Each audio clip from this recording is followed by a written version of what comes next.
Friends, if you rest, you rust. Remember this. Hello વિદ્યાર્થી મિત્રો, 11મું ધોરણ Gujarati medium, chapter 7, lecture number 2. ગયા લેક્ચરની અંદર આપણે અભ્યાસ કર્યો તો સ્નાયુ પેશીનો. આજે આપણે અભ્યાસ કરશું અધિચ્છદીય પેશીનો.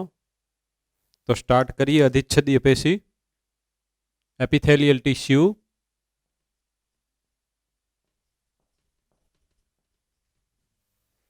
પેશીનું નામ અધિચ્છદીય પેશી પાડ્યું છે. એ શા માટે પાડ્યું હશે? તો કે ઈ આપણા કોઈ પણ ઓર્ગનને ઢાંકે છે, એને ઘેરે છે. હવે માની લ્યો કે આને ઘેરે છે, એટલે કે આ જે સ્કિન છે એ લેયર અધિચ્છદીય પેશીનું આજે ઉપરનું લેયર, તો એ વાતાવરણના સંપર્કમાં થયું. પણ જો કોઈ પણ આંતરિક અંગો લઈ લો, એક્ઝામ્પલ તરીકે આંતરડું કે એવું કાંઈ લઈ લો, તો આવા જે આંતરિક અંગો છે એની અંદર આ જે અધિચ્છદીય પેશી છે એ એને બહારથી ઢાંકતી હોય, સાથે સાથે અંદરથી ઢાંકતી હોય. જનરલી આવું હોય. પાછા એમાંય તો અપવાદ હોય. એ જ્યારે અપવાદ આવશે ત્યારે આપણે જોશું કે બહારની બાજુએ અધિચ્છદીય પેશીની બદલે બીજી કોઈ પણ પેશીનું આવરણ હોય. એ બધા એક્સેપ્શનલ કેસ કહેવાય. તો બે વસ્તુ થઈ મિત્રો, કે અધિચ્છદીય પેશી એ અંગને ઢાંકે છે, ઘેરે છે બહારથી, અને જો એ અંગ પોતે પોલું હોય તો એને અંદરથી પણ ઘેરે. ઉદાહરણ તરીકે આપણે જઠરને આંતરડું લઈ લઈએ. પણ જો એવું કોઈ પણ એક અંગ હોય કે જે સોલિડ હોય, એટલે કે જે અંગની અંદર વચ્ચે ગુહા ન આવેલી હોય, વચ્ચેની બાજુએ જગ્યા ન આવેલી હોય, તો એને ખાલી બહારથી ઢાંકે. તો જે આપણા બોડીની અંદર આવા બધા અંગો હશે, ત્યાં જે આવી અધિચ્છદીય પેશી હશે, એ પેશી કોના સંપર્કમાં હશે? તો કે આપણા જે શરીરની અંદર આવેલું જે આપણું બધું દ્રવ્ય હશે એમના સંપર્કમાં હશે. પણ જે આપણા અંગો કે જે હવાના સંપર્કમાં છે, ત્યાં જો આવી અધિચ્છદીય પેશી હશે તો એ હંમેશા વાતાવરણના સંપર્કમાં રહે છે. એટલે અધિચ્છદીય પેશીની આપણે અત્યારે સામાન્ય બધી બાબતોની વાતચીત ચાલી રહી છે. આ જે પેશી છે એના બધા કોષોની ગોઠવણ કોમ્પેક્ટલી અરેન્જ થયેલી, એટલે કે વધારે નજીક નજીક, ઘનિષ્ઠ રીતે એકબીજાની સાથે ગોઠવાયેલા. એમાં જે બધા કોષો વચ્ચેનો જે આંતરકોષીય અવકાશ હોય બહુ નહિવત હોય, અને એમાં રહેલા દ્રવ્યને આપણે કહીશું આંતરકોષીય દ્રવ્ય. જો આપણે સંયોજક પેશીની વાત કરીએ તો એમાં કોષોની ગોઠવણ છૂટી છૂટી હોય, એક કોષ અહીંયા તો એક કોષ અહીંયા. પણ અધિચ્છદીય પેશીમાં એક કોષ અહીંયા તો બીજો કોષ અહીંયા, હાવ વધારે નજીક. હવે આપણે આમના પ્રકાર ભણવાના છે. તો અધિચ્છદીય પેશીના મુખ્યત્વે બે પ્રકાર. એક સરળ અધિચ્છદીય પેશી, સિમ્પલ એપિથેલિયલ ટિશ્યુ, અને કમ્પાઉન્ડ એટલે સંયુક્ત. આની રચના આની કરતા થોડીક જટિલતા, થોડીક, કારણ કે આ પેશીના કોષોનું એક સ્તર હોય, જ્યારે આની અંદર એવા સ્તર એક કરતા વધારે હોય. કોષોનું બનેલું એક જ સ્તર. અથવા આ મારી આંગળી છે, આ જે વેડ, આ એક કોષ, બીજો ત્રીજો કોષ માનો, આમ કરીને એક સ્તર. તો આ જે છે સંયુક્ત, એમાં 1, 2, 3, 4 સ્તર મેં અત્યારે કર્યા, ઘણા બધા સ્તર હોય. એ આપણે જોશું જ્યારે આવે ત્યારે. હવે આપણે અત્યારે ભણશું પહેલા સરળ, કારણ કે સરળ અધિચ્છદીય પેશીના મુખ્યત્વે કેટલા પ્રકાર છે ભાઈઓ તથા બહેનો? કેટલા પ્રકાર છે? તો તમે 4 ભણ્યા હોય, 8માં 9માં કાંક આવ્યું હોય ત્યારે, એ ખરેખર ખાલી 3 જ પ્રકાર છે. અહીંયા હવે તમને દીવાબત્તી થશે, તમને ખબર પડશે કે એલા આવું કેમ નીકળ્યું. આમાં તો બધું ધોરણે ફરે એવું આવે, પણ આ જો કે સાચું છે. તો પહેલો વેલો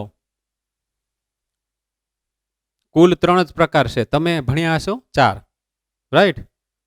તો પહેલો એક પ્રકાર આપણે લખી નાખીએ, બીજો, ત્રીજો, આમાં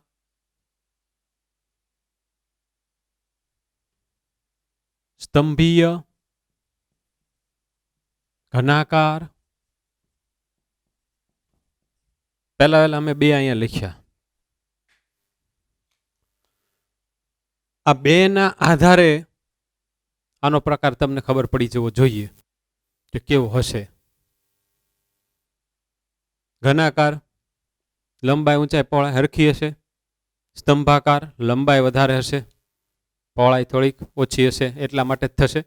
અને ઓલા છે ઈ ચપટા લાદીની જેમ ગોઠવાયેલા, એટલે એનું નામ શું પાડશું? લાદીસમ. તો પહેલા આ બે તમે યાદ રાખજો, ઓલો પ્રકાર પછી યાદ રાખજો. લાદીસમ સ્ક્વોયમાસ એપિથેલિયમ કહેવાય એને. આપણે પછી પહેલા આ બે ઘનાકાર ને સ્તંભીય. તો આ આકાર મુજબ થયો ને, આ લાદીની જેમ ગોઠવાયેલા છે લાદીસમ. તો આની ઉપરથી આપણને ખબર પડી જાય કે કોષો બધા નજીક નજીક હશે, કારણ કે આપણે ત્યાં લાદી હોય તો એ એકદમ નજીક નજીક હોય. તો કાં તો આ બે ને પહેલા ભણી લઈએ, પણ આમાંથી જ બાકીનું બધું નીકળવાનું છે. આ થોડુંક શોર્ટ છે. તો આ ત્રણ પ્રકાર સામાન્ય રીતે આ કોષની રચનાના આધારે પડ્યા. જ્યારે અધિચ્છદીય પેશીના બે પ્રકાર સરળ અને સ્ત્રુત ઈશાના આધારે પડ્યા, કેટલા લેયરમાં ગોઠવાયેલા છે. સિંગલ લેયર હોય તો આપણે સરળ કહેશું, ને એક કરતાં વધારે સ્તર હોય તો આપણે એને સ્ત્રુત આપણે સંયુક્ત અધિચ્છદ કહેશું. સ્ત્રુત અધિચ્છદ આના પાછા બધા ટાઈપમાં આવે. એ ટાઈપ તમારે ભણવામાં નથી, પણ થોડુંક હું તમને સમજાવીશ આની વખતે. હવે લાદીસમ લઈ લઈએ. તો લાદીસમમાં હું કોષ અહીંયા ડ્રો કરું. આ એક કોષ ડ્રો કર્યો, આ બીજો કોષ ડ્રો કર્યો. તો એની જે બધી કિનારી છે ને એ હું અનિયમિત જોયું દોરી રહ્યો છું.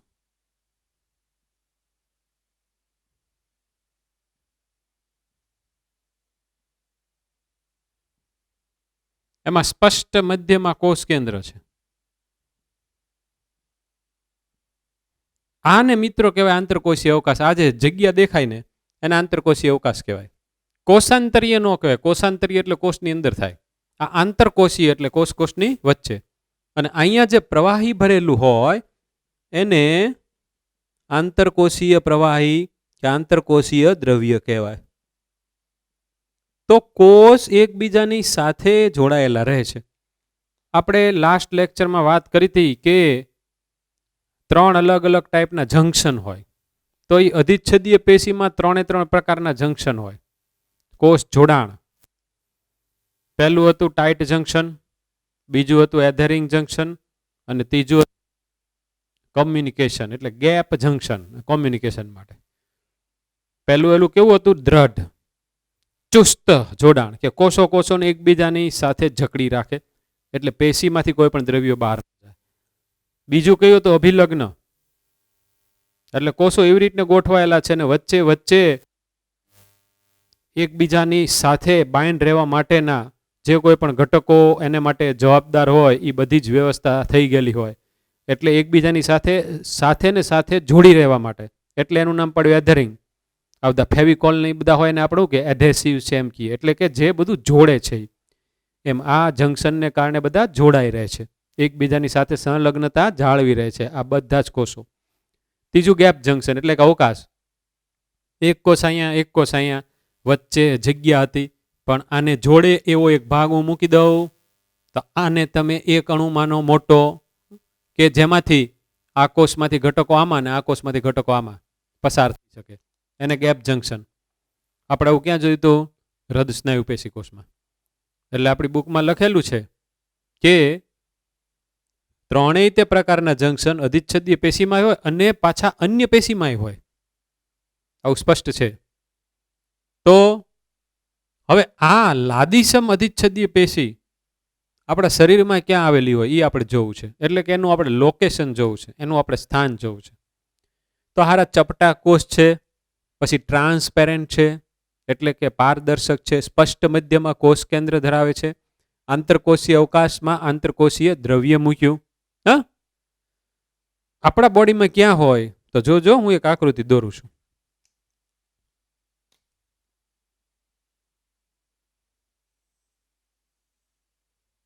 મેં એક વાયુકોષ્ઠ દોર્યો. વાયુકોષ્ઠ તમને બધાને ખબર હશે કે આપણા શ્વસન તંત્રમાં સૌથી છેલ્લો ભાગ આવે, કે જેની અંદર ઓક્સિજન વાળી હવા ભરાય ને પછી ફૂલતું હોય. આપણે જ્યારે શ્વાસ લઈએ ને આમ, બાબા રામદેવે કીધું હાલો પ્રાણાયામ કરો, તો ઊંડા ઊંડા ઊંડા ઊંડા ઊંડા ઊંડા શ્વાસ લેવા માંડી. તો જેટલા વાયુકોષ્ઠ હોય બધા વાયુકોષ્ઠો ભરાશે, એટલે આપણી છાતી ફૂલે એવું આપણને લાગે છે ને. પણ તે વખતે આ જે આખી ઘટના છે ને એમાં તો તમને નવાઈ લાગશે. આ બધું આપણે ભણવામાં આવવાનું છે. ઓલી પાંસળી ઉપર નીચે થાય, પાંસળીઓ પાંસળીઓ, અને આખે આખા આ જે પાંસળી પિંજર છે એની અંદર ફેફસા છે, એની અંદર ઓક્સિજન વાળી હવા ગઈ એટલે ફેફસા ફૂલ્યા. એટલે આખું જ તે શ્વાસોશ્વાસની પ્રક્રિયામાં પાંસળી એની સાથે સંકળાયેલા સ્નાયુઓ આ બધા કઈ રીતે રોલ પ્લે કરી આવશે ભણવામાં 11મા ધોરણમાં જ છે હ્યુમનમાં. તો આ મેં એક વાયુકોષ્ઠ અત્યારે દોર્યો. આવા તો લાખો હોય વાયુકોષ્ઠો, આપણને ખબર છે. જે શ્વસન તંત્રનું વૃક્ષ તમે લોકો ભણીને આવ્યા છો. અહીંયાથી શરૂ થાય, બાહ્ય નાસિકા છિદ્ર, નાસિકા ગુહા, પછી અંતરનાસિકા છિદ્ર, પછી આવે નાસિકા કંઠનળી, પછી આવે મુખ કંઠનળી, પછી આવે કર્ણ કંઠનળી. કંઠનળી ના તો પાછા 3 ભાગ. પછી મેઇન ઓલો વિન્ડ પાઇપ શ્વાસનળી શરૂ થાય. પછી પ્રાથમિક, દ્વિતીયક ને તૃતીયક શ્વાસવાહિની, આવું બધું તમે ભણીને પછી શ્વાસવાહિકાના બધું આવતું હતું આખે આખું વૃક્ષ. તો એમાંથી સૌથી છેલ્લો ભાગ એટલે સૂક્ષ્મ શ્વાસ વાહિકાઓ પણ જેમાં અંત પામે છે એનું નામ વાયુકોષ્ઠ. આ વાયુકોષ્ઠ ની આજુબાજુ પુષ્કળ માત્રામાં સૂક્ષ્મ રુધિર કેશિકાઓ હોય. સૂક્ષ્મ રુધિર કેશિકાઓ એમાંથી એકને હું અહીંયા દોરું છું મોટી કરીને. એકને આપણે અહીંયા દોરી નાખી. આ એની દિવાલના કોષો. તો યાદ રહે કે આ રુધિર કેશિકા, રુધિર કેશિકા, શીરા, ધમની, ધમનિકા, શિરિકા, આ બધાને મારે સામૂહિક રીતે કહેવું હોય તો કે આ બધી જ રચનાઓમાંથી રુધિરનું વહન થાય છે એટલે હું એને ઓળખાવી શકું રુધિર વાહિની તરીકે. એટલે તમે એમ રીતે કહી શકો કે મેં અહીંયા એક રુધિર વાહિની નો ડાયાગ્રામ દોર્યો છે અને આ છે વાયુકોષ્ઠ છે. પણ આ કઈ રુધિર વાહિની છે તેનો આન્સર હું આપશો, સૂક્ષ્મ રુધિર કેશિકા. અને આ વાયુકોષ્ઠ છે એની દિવાલની અંદર આ બધા કોષો અત્યારે ડ્રો કરી રહ્યો છું. આ કોષો લાદી સંબંધિત છદ્દીય પેશી કોષો છે. હવે જ્યારે આપણે ઊંડા શ્વાસ લેશું ત્યારે ઓક્સિજન વાળી હવા અહીંયા આવશે એટલે આ વાયુકોષ્ઠ થોડોક ફૂલવાનો, આ વાયુકોષ્ઠ થોડોક ફૂલવાનો. તો ત્યારે હવે બરાબર સમજજો, ઓક્સિજન વાળી હવામાં અહીંયા ઓક્સિજનની સાંદ્રતા વધારે હશે અને જે રુધિરનું વહન આ રુધિર વાહિનીમાંથી થાય છે એમાં ઓક્સિજનની સાંદ્રતા આની કરતાં સાપેક્ષ ઓછી હશે. એટલે કે પ્રસરણ દ્વારા આ ઓક્સિજન વાયુકોષ્ઠમાંથી રુધિર વાહિનીમાં વહન પામતા રુધિરમાં આવે છે. એનાથી ઉલટું આ જે રુધિર આવ્યું હોય એમાં CO2 વધારે હોય એટલે વધારે CO2 થી વાયુકોષ્ઠમાં CO2 ઓછો હોય એ બાજુ CO2 નું પ્રસરણ થશે. તો આપણે તો આપણી ભાષામાં શું બોલાય તો કે ફેફસામાં આવેલા વાયુકોષ્ઠની દિવાલેથી CO2 O2 ની આપલે થાય છે અને તે પણ પોતપોતાના સંકેન્દ્રણ ઢોળાંશની દિશામાં. કાંઈ યાદ આવ્યું કોષરસ પટલનું કાર્ય? સંકેન્દ્રણ ઢોળાંશની દિશામાં. તો આમાં એટીપીની જરૂરિયાત થાય કે ન થાય? એનો સિમ્પલ આન્સર આવે કે ન થાય, કારણ કે સંકેન્દ્રણ ઢોળાંશની દિશામાં કામ થાય છે. એટલે કે ઓક્સિજન પોતે પોતાના સંકેન્દ્રણ ઢોળાંશની દિશામાં પ્રસરણ પામે છે. એનો મતલબ કે ઓક્સિજન જ્યાં પોતે વધારે છે ત્યાંથી પોતે ઓછો છે એ બાજુ જાય છે. પણ એ ભાઈ કોનામાંથી ગયો? તો આન્સર તમે આપો ને કે આ વાયુકોષની દિવાલ અને આ રુધિર વાહિનીની દિવાલ એ હેની બનેલી છે? લાદી સંબંધિત છદ્દીય પેશીની. તો બે સ્થાન થઈ ગયા. આપણને એમ કે લાદી સંબંધિત છદ્દીય પેશી નીચેનામાંથી કયા સ્થાને શરીરમાં આવેલી હોય?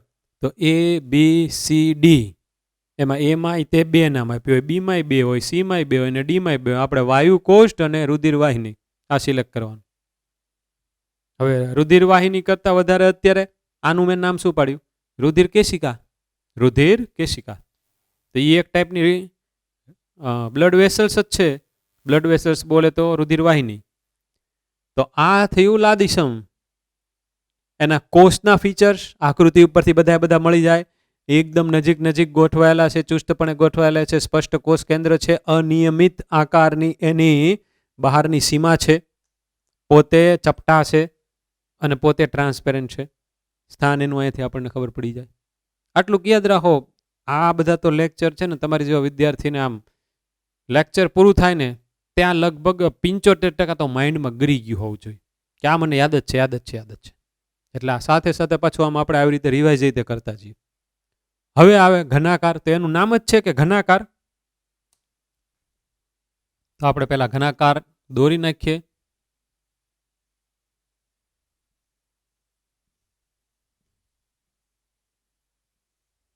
તો મારે સમઘન દોરવાના કોષો.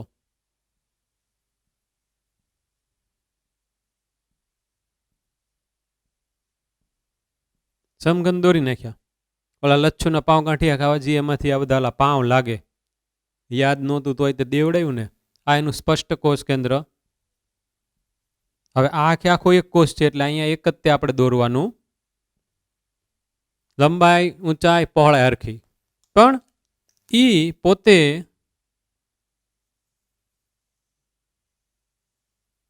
એનું સબસ્ટ્રેટમ એટલે તલસ્થ ભાગની ઉપર ગોઠવાયેલું હોય. આ ખાસ યાદ રાખજો. એ પોતે જેની ઉપર ગોઠવાયેલો છે ને એ ભાગ પાછો કોષનો નથી બનેલો, આ ભાગ કોષનો નો બનેલો હોય. અને આ એની મુક્ત કિનારી થઈ ગઈ. કુલ 2 અત્યારે સપાટી થઈ. એક આની હારે જોડાયેલી છે અને આ સપાટી એટલે એની મુક્ત સપાટી. ઘનાકાર. આ ક્યાં આવેલું હોય તો કે બધી ગ્રંથિ હોય, ગ્રંથિઓની નળીઓમાં. એટલે જે બધી નલિકામય ગ્રંથિ છે એની જે નળી છે એમાં આવેલી હોય. બીજે ક્યાં આવેલી હોય તો કે મૂત્રપિંડની અંદર આવેલ પ્રોક્સિમલ કોન્વોલ્યુટેડ ટ્યુબ્યુલ્સ, પીસીટી. તો હવે પીસીટી એટલે નિકટવર્તી ગૂંચળામય નલિકા. તમારે ઉત્સર્ગ એકમ ભણવાનો આવ્યો તો એની અંદર આવ્યું હતું. આખું નામ આપણે લખી નાખીએ. નિકટવર્તી ગૂંચળામય નલિકા. હવે હું અત્યારે ઉત્સર્ગ એકમ દોરવાનો છું, એ તમારે વ્યવસ્થિત જોવાનો છે. ઉત્સર્ગ એકમ તમને બધાને ખબર જ છે. આ બાઉમેનની કોથળી દોરી, પછી અહીંયાથી આ વળેલો ભાગ ગૂંચળામય, આ નિકટવર્તી ગૂંચળામય પ્રદેશ દોર્યો મેં. આ હેનલેનો પાસ જેટલો લાંબો થાય એટલો કરીએ, ખૂબ વધારે લાંબો હોય. પછી અહીંયા પાછું એક ગૂંચળું બને, એને દૂરસ્થ ગૂંચળામય પ્રદેશ કહેવાય. અને અહીંયાથી પછી સંગ્રહણ નલિકા હોય. આ સંગ્રહણ નલિકા. આવું તમારે આવી ગયું છે ભણવામાં. રુધિરના પુરવઠાની મારે અત્યારે જરૂરિયાત નથી, કારણ કે મારે અત્યારે તમને મૂત્ર નિર્માણની પ્રક્રિયા સમજાવવાની નથી. બાકી અહીંયાથી જ સ્ટાર્ટ થાય. તો આનું નામ પીસીટી છે. નિકટવર્તી ગૂંચળામય નલિકા. આ છે દૂરસ્થ ગૂંચળામય નલિકા અથવા તો વિસ્તાર નળીનો બનેલો. હવે આની દિવાલને જો હું મોટો કરું, થોડોક ભાગ આની દિવાલને આપણે મોટી કરીએ, તો એની દિવાલના કોષો ઘનાકાર અધિચ્છદીય પેશીના બનેલા છે. અને જો ભાઈ હવે બરાબર ધ્યાન રાખજો, એમાં ઘણી બધી માત્રામાં સૂક્ષ્મ રસાંકુરો આવેલા છે. હું જે અત્યારે દોરી રહ્યો છું તે સૂક્ષ્મ રસાંકુરો દોરી રહ્યો છું. તો શા માટે સૂક્ષ્મ રસાંકુરો અહીંયા જરૂરી છે? તો કે સૂક્ષ્મ રસાંકુરો જ્યાં આવે ત્યાં તમે એસએસસીમાં ભણીને બેઠા છો કે એ શોષણ માટેની વ્યવસ્થા છે. કાંઈ પણ બધા ઘટકોનું શોષણ કરવું છે, બધા દ્રવ્યોનું એને શોષણ કરવું છે. અમુક આયનોનું શોષણ, પછી પાણીનું શોષણ, પછી ગ્લુકોઝ ને એમિનો એસિડનું શોષણ. તો એસએસસી યાદ કરો, આ ભાગમાં થતી મૂત્ર નિર્માણની પ્રક્રિયાનો તબક્કો પહેલો, દાબ ગાળણ સૂક્ષ્મ સ્તરે થતું. આ ભાગમાં થતી પ્રક્રિયા એટલે કે મૂત્ર નિર્માણની પ્રક્રિયાનો તબક્કો નંબર 2, એનું નામ છે પસંદગીમાન પુનઃ અભિશોષણ. એ આના કારણે થાય, પસંદગીશીલ પુનઃ અભિશોષણ. અને હજી તમારે આપણે 11મા ધોરણમાં હજી એક પાછો થર્ડ ફેઝ આવશે, જે અહીંયા થાય, એને કહીશું નલિકામાં સ્ત્રાવ. તો મિત્રો, મૂત્ર નિર્માણની પ્રક્રિયાના મુખ્યત્વે તબક્કા 3 થયા. એક દાબગાળણ, બીજું પસંદગીશીલ પુનઃ અભિશોષણ અને ત્રીજું નલિકામાં સ્ત્રાવ. આ 3 ક્રિયા પૂર્ણ થાય ત્યારે મૂત્ર નિર્માણની પ્રક્રિયા થાય. આપણે અત્યારે આ બધું શું યાદ રાખવા માટે કાઢ્યું?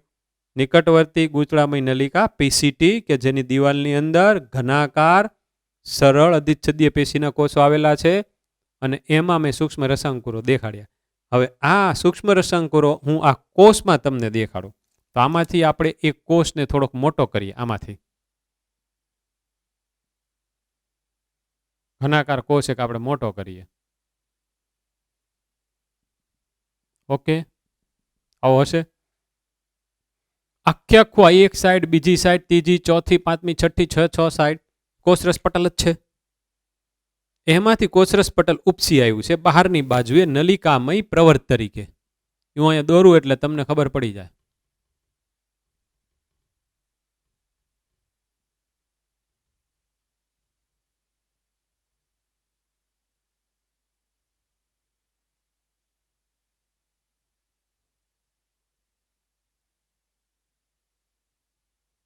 આ જે બધા ઉપસી આવેલા ભાગ છે નલિકામય, એને સૂક્ષ્મ રસાંકુરો અથવા માઇક્રોવિલ્લાય કહેવામાં આવે છે.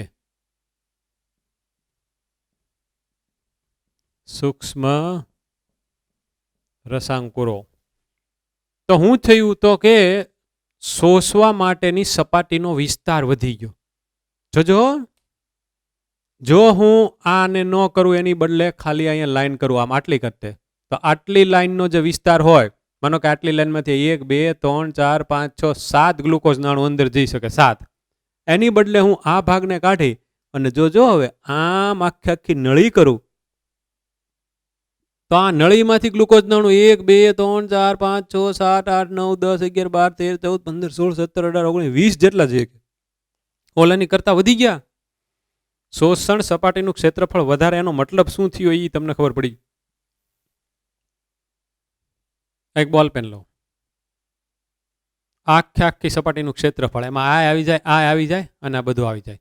જો આના કટકા કરું, બે હું આના કટકા કરું, તો મને આની જેટલી સપાટી આ સાઈડે મળશે, આ સાઈડે મળશે, એટલું એનું ક્ષેત્રફળ વધ્યું કહેવાય. સિમ્પલ વસ્તુ છે. અહીંયા જેટલું ક્ષેત્રફળ છે, જો હું આની અહીંયા હું આ ઢાંકણું લગાડી દઉં તો મને આટલું બધું ક્ષેત્રફળ મળી ગયું. પાછું આ તો મને મળે જ છે એક્સ્ટ્રા, આ એની જેવું થયું. આ તમને ખબર પડી જવી જોઈએ. શોષણ સપાટીનું ક્ષેત્રફળ વધે છે સૂક્ષ્મ રસાંકુરોને કારણે. એટલે મેજોરિટી છે ને ફટાફટ બધું શોષાઈ જાય. કારણ કે અહીંયા કઈ ઘટના થવાની છે? પસંદગીશીલ પુનઃ અભિશોષણ, સિલેક્શન થવાનું છે કે આટલું મારે કામનું છે ને નકામાનું શોષણ નથી થવાનું, એ બધું આગળ વ્યા જશે. તો એક બહુ મસ્ત ક્વેશ્ચન બને અહીંયા, કે પીસીટીની દિવાલમાં આવેલા કોષોમાં કઈ અંગિકા પ્રચુર માત્રામાં એટલે કે પુષ્કળ પ્રમાણમાં થશે? વિચારો. કઈ અંગિકા, કેવી કનેક્ટિવિટી મળે? તમે જો આગળના બધા લેસનો ભણ્યા, ઈ ને આ બધું મિક્સઅપ થયું. કણાભ સૂત્ર ખૂબ વધારે આમાં હોવા જોઈએ, કારણ કે પસંદગીશીલ પુનઃ અભિશોષણ થાય છે. જેને અંદર લાવવાના છે એને જ અંદર આવવાનું છે. હવે આ કામ કોનું છે? તો કે કોષરસ પટલનું. તો હવે કોષરસ પટલમાં સંકેન્દ્ર ઢોળાશની વિરુદ્ધ દિશામાં થતું હોય ત્યાં એટીપી જોઈએ. આમાં પુષ્કળ પ્રમાણમાં કણાભ સૂત્ર હોય, કારણ કે એટીપીના નિર્માણ સાથે સંકળાયેલી અંગિકા કણાભ સૂત્ર છે. આમાં પુષ્કળ પ્રમાણમાં કણાભ સૂત્ર ને એમાં પુષ્કળ પ્રમાણમાં એટીપી હોય. બે પાઠ મિક્સઅપ થઈ ગયા અહીંયા. તો આ લેવલનું એટલે નીટનું લેવલ, આટલુંક આપણને આવડવું પડે, આટલુંક આપણું દિમાગ હાલી જવું પડે. હવે તમારા બધાનું દિમાગ હાલવા માંડ્યું હોય, કારણ કે અંગિકા આવે એટલે તમારે અંગિકા ઉપર જ ફોકસ કરવાનું છે. અને પછી શોષણની વાત આવી એટલે તમને તરત જ ખબર પડી જાય કે સારું, જો સંકેન્દ્ર ધોળાશની દિશામાં થતું હોય તો ત્યાં કઈ ઉર્જાની જરૂરિયાત નથી. તો ઉર્જાની જરૂરિયાત ન હોય એટલે આપણે કઈ અંગિકાનું વિચારવાનું ન આવે. પણ શોષણ તો પાછું સંકેન્દ્ર ઢોળાશની વિરુદ્ધ દિશામાં હોઈ શકે. તો એના માટે ઉર્જા જો એના માટે એટીપી આવે એટલે એટીપીના નિર્માણ સાથે સંકળાયેલી અંગિકા તો કે કણાભ સૂત્ર એટલે ઈ જ હોય. ત્યાં આપણે પહોંચી જવાનું. આવી ટાઈપના ક્વેશ્ચન હોય ને એની અંદર જવાબ અંદર જ પડ્યો, પણ આપણને થોડાક તર્ક કરીને આવડવા પડે. હવે સ્તંભીયમાં જાઉં તો આ એનું નીચેનું સબસ્ટ્રેટમ દોરી નાખ્યા આની જેમ તલસ્થ ભાગ, એની આધાર કલા કહેવાય. જેને આધાર આપે એટલે આધાર કલા. બધા શબ્દો ગુજરાતી ઇંગ્લિશ કરતા વધારે અઘરા પડ્યો. હવે સ્તંભીય છે એટલે આમ જ દોરવું પડે ભાઈ, બરાબર, સ્તંભ જેવા. પણ આ એની મુક્ત કિનારી, આ એની જોડાયેલી કિનારી સેલની, આ પણ આના કોષ કેન્દ્રની લાક્ષણિકતા આમાં મધ્યમાં સ્પષ્ટ હતું ને, આમાં મધ્યથી નીચે જ હોય, હંમેશા સ્પષ્ટ હોય પણ નીચે જ હોય, તલસ્થ નીચેની બાજુએ. આ ખાસ યાદ રાખવાનું. અને આમાંથી આ ઓલી તલસ્તકા એમાંથી બહાર નીકળેલ પક્ષમો.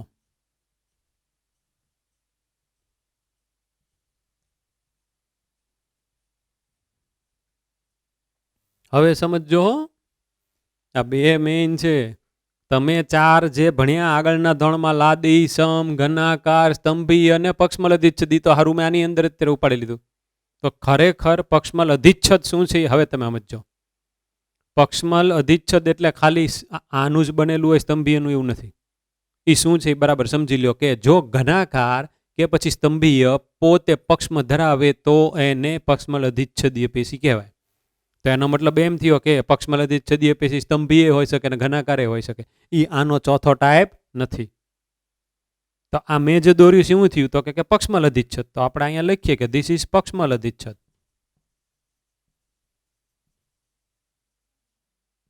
આ પક્ષમલ અધિચ્છદ થયું.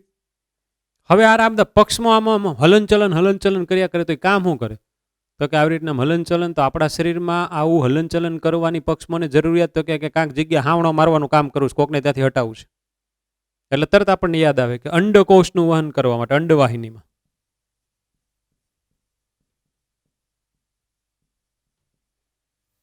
અંડવાહિનીની હમણાં ફિગર દોરીને બતાવું છું. અને બીજે ક્યાં આ જે વાયુકોષમાં જ્યાંથી હવા આવી આ જે બધો ભાગ હોય ને, શ્વાસવાહિનીની બધી શાખાની એટલે કે શ્વસન તંત્રમાં આવેલી નળીઓની અંદર હોવું જોઈએ. શું કરવા? હવામાંથી જે બધા કણો આવે એ બધા કણોના પાછા કાઢવાના બહાર, તો એના માટે હલનચલન કરે એવા બધા પક્ષમાં હોવા જોઈએ. તો તમારે યાદ રાખવાનું જ્યાં હાવણો મારવાનો ત્યાં હોય તો એક અંડવાહિનીમાં અને એક શ્વસન નલિકાઓમાં.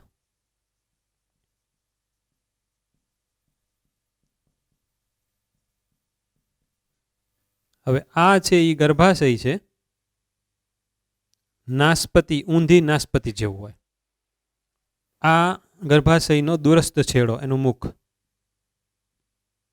પછી યોનિ માર્ગ આવે અને અહીંયા અંડવાહિની.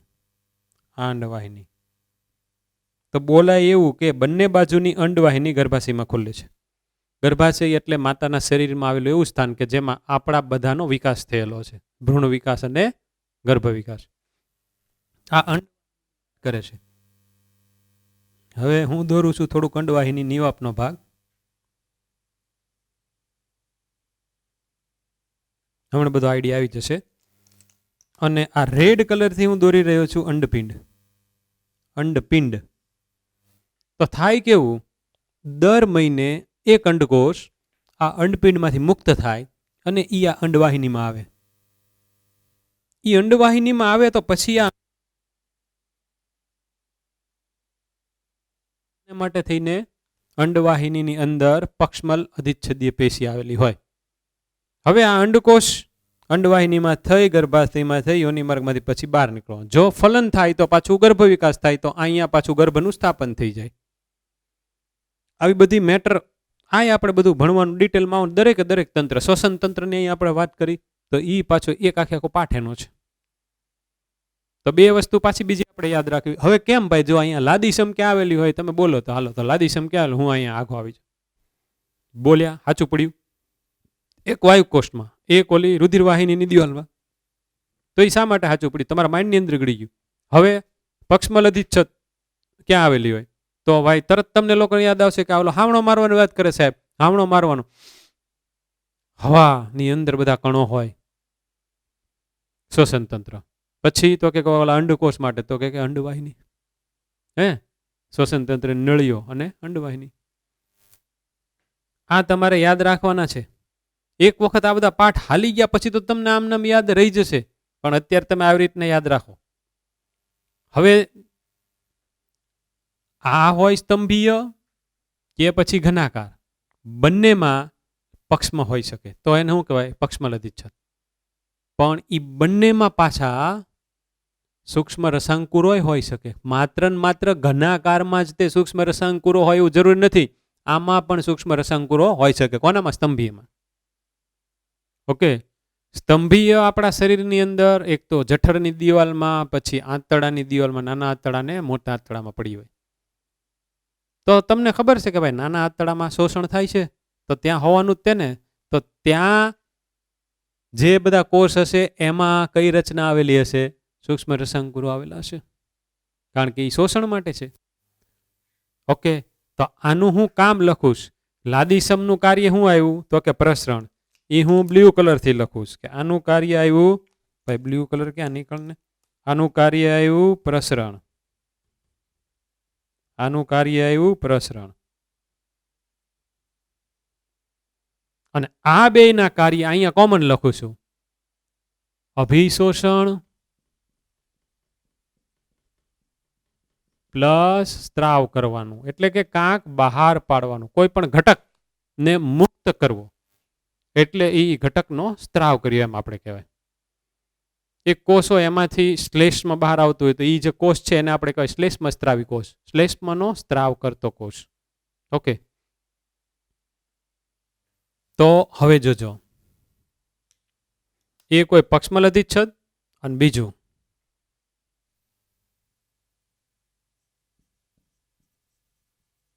ગ્રંથીય અધિચ્છદ.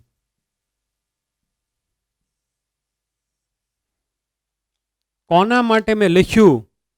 તો કે પક્ષમલ અધિચ્છદ જેના માટે લખ્યું એના જ માટે, એટલે કે કોના માટે? ઘનાકાર અને સ્તંભીય માટે. હીરો આ બે જ છે. આને તો તમારે થોડુંક વાંચી થોડાક પોઈન્ટ છે પછી મૂકી દેવાનું. બધી વાત આવે કોની આવે? ઘનાકાર ને સ્તંભીય નિત્ય. તો ગ્રંથીય અધિચ્છદ એટલે ગ્રંથિ બનાવતું હશે? તો કે હા, એમાં એના બે ભાગ પડે, એક કોષી ને બહુકોષી. એક કોષી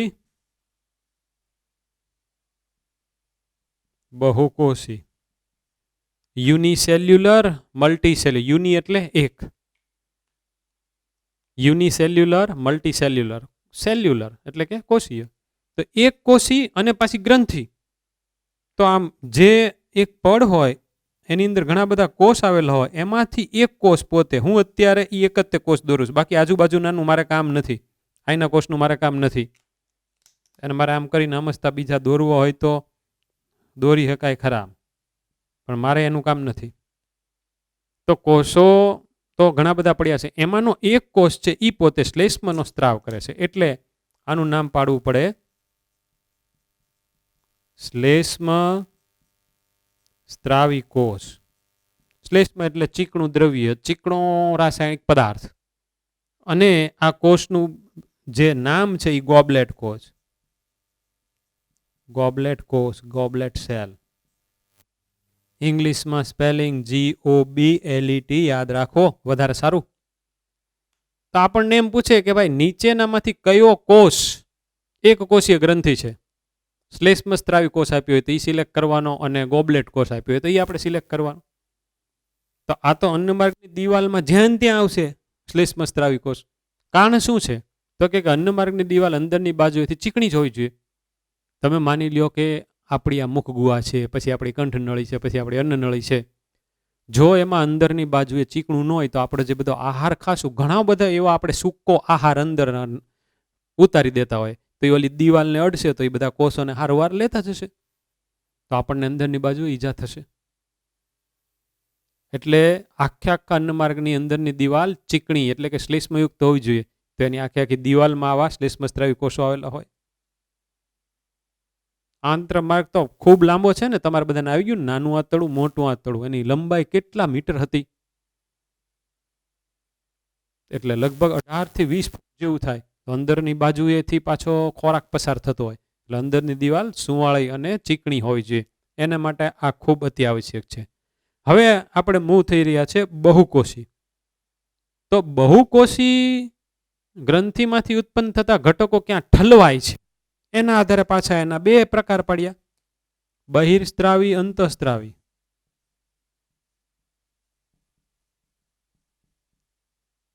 હવે અંતઃસ્ત્રાવી તો બધા સાંભળેલું જ હોય, અંતઃસ્ત્રાવી ગ્રંથિના નામે આવડતા હોય, એ હમણાં આપણે બોલાવીએ. પહેલા બહિર્સ્ત્રાવી ગ્રંથિ. એક્ઝોક્રાઇન ગ્લેન્ડ. હ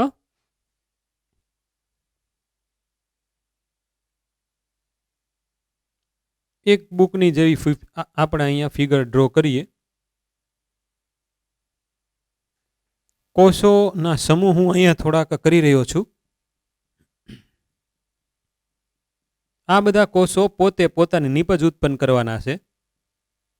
અને મેં ઉપરની બાજુએ થોડોક નલિકામય નળી જેવો ભાગ પણ દેખાડી દીધો. અહીંયા આપણે ગ્રંથિનું મુખદ બનાવી નાખીએ. આમ રેડી? મજા આવે એવું છે. તો આ બધા કોષોનો ગુણધર્મ સ્ત્રાવી છે, સ્ત્રાવી કોષો છે. તો ઈ પોતે જે પોતાની નીપજ બહાર પાડશે, ઈ નીપજ આ બધા કોષો ઉત્પન્ન કરીને અહીંયા ઠાલવશે ને. આખા ગ્રંથિ ભરાશે એટલે ઈ એની નીપજ, એનું જે દ્રવ્ય છે એ બધું બહાર આવશે. તો હું એક વાક્ય બોલું, એ સાચું કે ખોટું? કે બહિર્સ્ત્રાવી ગ્રંથિના કોષો જે કોઈ પણ પોતાની નીપજનો સ્ત્રાવ કરે તે રુધિરમાં ભળતી નથી, તે રુધિરમાં ભળતી નથી, પણ તે પોલાણમાં ઠલવાય છે. સાચું? આ હતું ઈ પોલાણ હતું. નળીઓ, આ નળી હોય. તો મેં પહેલા વહેલા જ તમને કીધું કે બહુકોષીના બે ભાગ પાડ્યા મેં, એક બહિર્સ્ત્રાવી ને એક અંતઃસ્ત્રાવી. પણ આધાર કયો લીધો? તો કે ઈ પોતે પોતાનું દ્રવ્ય ક્યાં ઠાલવે છે. જો ઈ પોતે બ્લડમાં ઠાલવે એટલે કે રુધિરની અંદર જાય ઉત્પન્ન થયેલા ઘટક, તો એને અંતઃસ્ત્રાવી કહેવાય. તો એનો સીધો મતલબ થઈ ગયો કે બધા અંતઃસ્ત્રાવોનું વહન રુધિર મારફતે થાય છે. આમ નામ સાબિત થઈ ગયું. હવે એને તમારે ગોખવાની જરૂરિયાત નથી. સમજણ ક્લિયર તો બધું ક્લિયર.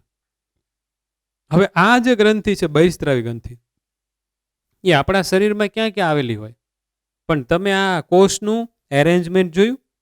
એ એવી રીતની એરેન્જમેન્ટ થયું હતું કે ઈ કોષમાંથી ઉત્પન્ન થયેલા ઘટકો અંદર જે પોલાણ બન્યું, અંદર જે ગુહા બની, એમાં જ ઠલવાય.